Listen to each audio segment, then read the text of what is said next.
उपद्रवियों को खदेड़ा है। इस वक्त की बड़ी अपडेट, एक तरफ काउंटिंग चल रही है और दूसरी तरफ आसनसोल और कूच बिहार में बवाल हो गया है। रुझानों के बीच पश्चिम बंगाल में बवाल की खबर आ रही है। आसनसोल और कूच बिहार में बवाल हुआ है और इस बीच पुलिस ने उपद्रवियों को खदेड़ा है। आपको तस्वीरें दिखा रहे हैं किस तरीके से टूटी हुई कुर्सियां, नारेबाजी, हंगामा और बवाल देखने को मिला आसनसोल और कूच बिहार में। रुझानों के बीच पश्चिम बंगाल में 2 जगहों से बवाल की खबर आ रही है। हालांकि पुलिस ने हंगामा करने वाले लोगों को वहां से खदेड़ा है। हल्का बल प्रयोग भी पुलिस को करना पड़ा, लाठी चलानी पड़ी और हंगामा कर रहे लोगों को वहां से खदेड़ा गया। आप तस्वीरें देख रहे हैं। आपको बता दें, पश्चिम बंगाल के अंदर बीजेपी 187 सीटों पर लीड कर रही है रुझानों में और टीएमसी 100 सीटों के आसपास अपनी बढ़त बनाए हुए है। एक बड़ा अंतर टीएमसी और बीजेपी के बीच में नजर आ रहा है। 98 प्लस लगातार टैली बदल रहा है। ऐसे में 3 डिजिट के आंकड़े को भी बमुश्किल ही पकड़ पा रही है टीएमसी। तो धीरे धीरे तस्वीरें स्पष्ट हो जाएगी। दोपहर के 1 बजे का वक्त है और ऐसे में रुझानों में एक बड़ी लीड के साथ 187 सीटों पर आगे बीजेपी चल रही है। लेफ्ट पार्टीज 2 सीटों पर बढ़त बनाए हुए हैं। कांग्रेस अब तक खाता भी नहीं खोल पाई है रुझानों में और अदर्स की भी फिलहाल स्थिति 2 सीटों पर आगे बढ़त के साथ नजर आ रही है। और इस वक्त स्क्रीन पर आप कूच बिहार से तस्वीरें देख रहे हैं। यहां कुछ लोगों ने हंगामा किया, आसपास कुर्सियों को तोड़ा, नारेबाजी की, बवाल किया। तो ऐसे में पुलिस को सख्ती करनी पड़ी। आप देखिए, वहां खड़े वाहनों को लोगों ने गिरा दिया, उनमें तोड़फोड़ की, कुर्सियों को उठा करके फेंका गया, तोड़ा गया, नारेबाजी की गई। आसनसोल की तस्वीर आपके सामने है। दोनों ही जगहों पर पुलिस ने हल्का बल प्रयोग किया, लाठी चलाई और हंगामा करने वाले लोगों को वहां से खदेड़ा गया। आपको बता दें, रुझानों के साथ ही बीजेपी खेमे में जश्न का माहौल है और टीएमसी कार्यकर्ता जो है जहां तहां नजर आ रहा है कि रुझानों के चलते कहीं कहीं सेंटर से वापस लौटते हुए भी दिख रहे हैं। तो ऐसे में खुद ममता बनर्जी ने अपील की है कि वो भी सेंटर्स पर बने रहे। अभी कई राउंड की काउंटिंग बाकी है।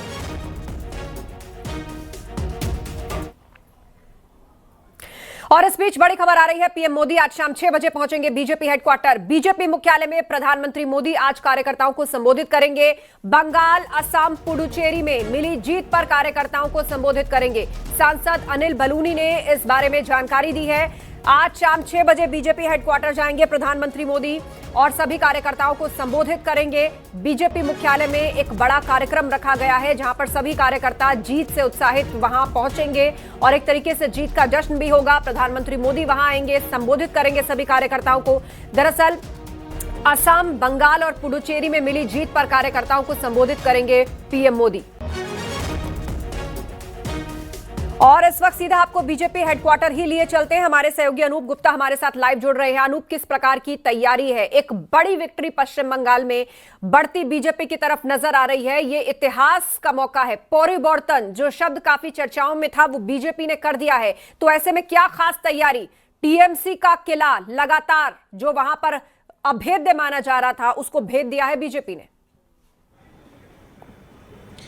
देखिए आस्था, भले ही 5 राज्यों के विधानसभा चुनाव के परिणाम जो है वो आ रहे हों, लेकिन सभी को इंतजार था कि पश्चिम बंगाल का चुनाव परिणाम कैसा रहता है। और खास तौर पर हमने देखा कि पिछले 3 विधानसभा चुनाव के वक्त जिस तरह से बीजेपी ने तैयारी की, जिस तरीके से लग रहा था कि पिछली बार ही विधानसभा चुनाव में बीजेपी सरकार बना लेगी। लेकिन इंतजार लंबा था, लेकिन इंतजार ये कह सकते हैं कि मिष्टी दोई की तरह और रसगुल्ला की तरह उभर कर सामने आया है। और खुशी का ठिकाना नहीं है बीजेपी के लिए, क्योंकि देखिए श्यामा प्रसाद मुखर्जी की धरती पर जहां पर जनसंघ के संस्थापक का जन्म हुआ हो, वहां पर अगर बीजेपी सत्ता तक नहीं पहुंच पाई है तो कहीं ना कहीं चाहे वो संघ हो या बीजेपी हो, ये लगातार कोशिश में लगी हुई थी कि वहां पर सत्ता तक काबिज हुआ जाए। और जिस तरीके की जीत, यकीन जानिए जिस तरीके की जीत बीजेपी को मिली है, ये कह सकते हैं कि 2004 में जिस तरह से बीजेपी केंद्र की सत्ता में आई थी या फिर समाजवादी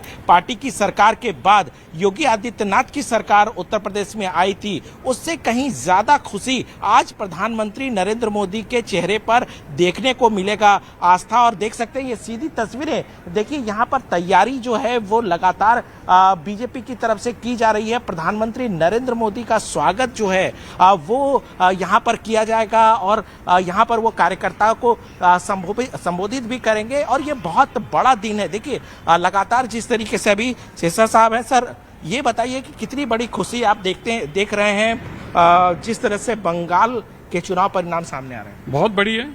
देखिए, बंगाल के लोगों ने एक हिस्टोरिकल मैंडेट दिया है। इतना बड़ा मैंडेट देना, और बंगाल को ऐसा नहीं है कि जल्दीबाजी में कोई किसी को वोट डाल देता है। बंगाल के लोग बड़े सूझवान हैं, समझदार हैं, बहुत सोच समझकर फैसला लेते हैं। आप अगर उनका पीछे भी देखेंगे तो जब कांग्रेस को निकाल कर वो कम्युनिस्ट को लाए तो लंबा समय दिया उनको, फिर ममता जी को भी लंबा समय दिया।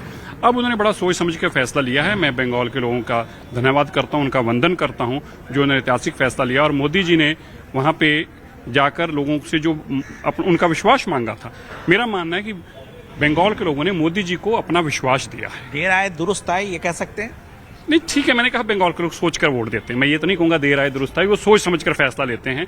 विकसित भारत तभी होगा जब बंगाल हो, पंजाब हो, जब ये भी विकसित होंगे तभी विकसित भारत होगा। देखिए आस्था, एक बात और समझनी होगी, जिस तरीके से बंगाल की जनता, आपको ध्यान होगा कि लंबे वक्त तक वामपंथी किले के तौर पर पश्चिम बंगाल जानी जाती थी जब वहां पर सीपीएम की सरकार थी। उसके बाद 15 सालों तक ममता बनर्जी वहां की मुख्यमंत्री रहीं।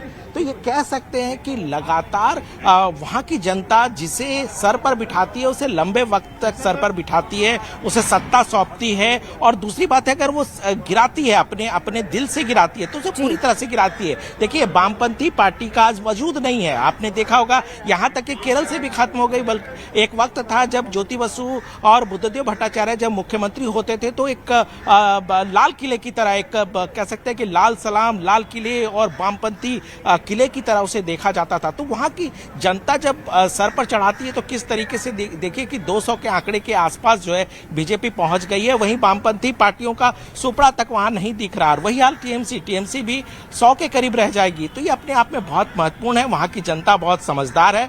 जनता समझ चुकी थी कि किस तरीके से ममता बनर्जी की सरकार वहां काम करी, और ये बहुत बड़ा खुशी का दिन है। और जब 6 बजे प्रधानमंत्री नरेंद्र मोदी इस दफ्तर पे आएंगे तो आप देख सकते हैं कि उनका चेहरा किस तरीके से दिखता। जी बिल्कुल अनूप, और हम तस्वीरें दिखा रहे हैं महिलाएं किस प्रकार जश्न मना रही हैं।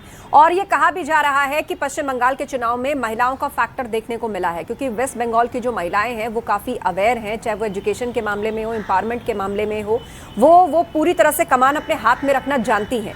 तो ऐसे में महिलाओं को लेकर एक माहौल विपक्ष ने भी बनाया, एक सत्ता पक्ष ने भी बनाया। चूंकि आरक्षण बिल से जुड़े संशोधन गिर गए थे संसद के अंदर, तो क्या इस फैक्टर ने भी कंट्रीब्यूट किया, क्योंकि महिलाओं को लेकर कैंपेन दोनों तरफ से भी चले। अनूप?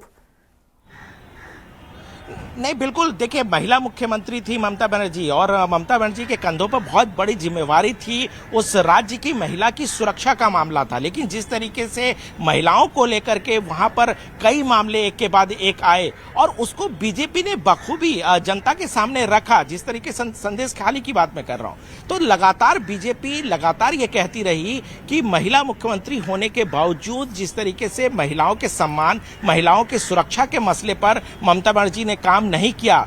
वाकई आस्था, ये बहुत बड़ा सवाल है कि जिस तरीके से सिंगूर के आंदोलन के बाद ममता बनर्जी जिस तरीके से पश्चिम बंगाल की सत्ता तक पहुंची थी, पश्चिम बंगाल की जनता चाहती थी कि चाहे महिलाओं का मुद्दा हो या फिर राज्य के विकास का मसला हो, अब वो ममता बनर्जी इस पर खरी उतरेगी। और कहीं ना कहीं ये पूरी तरह से नहीं साबित हुआ, और यही वजह है कि आज बीजेपी बहुमत नहीं, बहुत प्रचंड बहुमत से राज्य की सत्ता तक पहुंच रही है। ये अपने आप में महत्वपूर्ण है। देखिए, इस एक बात का और जिक्र करना होगा, प्रधानमंत्री नरेंद्र मोदी और गृह मंत्री अमित शाह, इन दोनों ने बहुत मेहनत की है। अगर एक नेताओं ने 20-20 रैलियां और रोड शो, और हमने तो गृह मंत्री अमित शाह को देखा कि देर रात तक वो बैठ करके हर संभाग में कार्यकर्ताओं से मिलते थे। कार्यकर्ताओं की मीटिंग, यानी कि संगठन को कैसे मजबूत बनाया जाए, कार्यकर्ताओं को किस तरीके से बूथ लेवल तक ले जाकर के वोट दिलाने को लेकर उत्साहित किया जाए।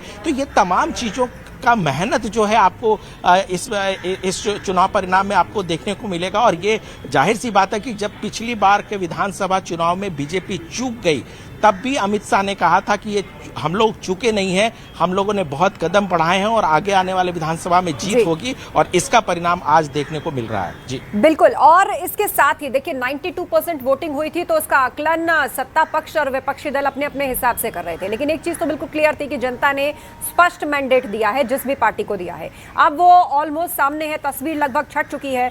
तो क्या लग रहा है कि क्या हिंदुओं ने एकजुट होकर वोट कर दिया बीजेपी को? क्या हिंदुत्व का मुद्दा बंगाल के अंदर चल गया? बांग्लादेश में जो हिंसा हुई, उसके अलावा पूर्व के चुनाव में हमने कितनी हिंसा देखी है, तो पोलराइजेशन का फायदा यहां बीजेपी को मिला।